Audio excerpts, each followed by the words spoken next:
చెప్పండి వాయిస్.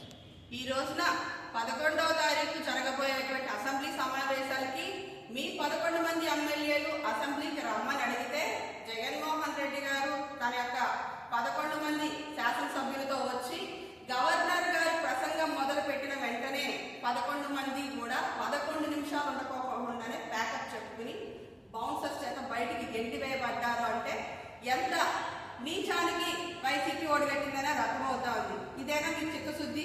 మీ 11 మందిని ప్రజలు గెలిపించి మీకు ఒక ప్రజాప్రతినిధులుగా వారి యొక్క సమస్యలు పరిష్కరిస్తారని మిమ్మల్ని తమ రిప్రజెంటేటివ్స్ లాగా అసెంబ్లీకి పంపిస్తే అత్యున్నత స్థానంలో ఉన్నటువంటి గవర్నర్ గారిని హేళన చేస్తూ ఆయన ప్రసంగాన్ని హేళన చేస్తూ కేవలం 11 నిమిషాలు కూడా మీరు అసెంబ్లీలో నిలవలేకపోయారంటే అర్థమవుతోంది చిత్తశుద్ధి.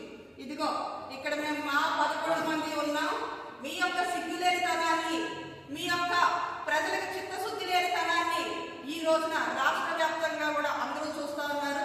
అంటే మీ యొక్క జీతపత్యాలు పెంచుకోవడం కోసం, మీ జీతపత్యాలకి కొనసాగింపు కోసం, మీ యొక్క ఉనికి కోసం కేవలం వచ్చి ఒక సంతకం పెట్టి వెళ్ళిపోయారంటే ప్రజలు సునిశ్చితంగా గమనిస్తున్నారు. మనం ఎంతమంది ఉన్నాం ఇక్కడ?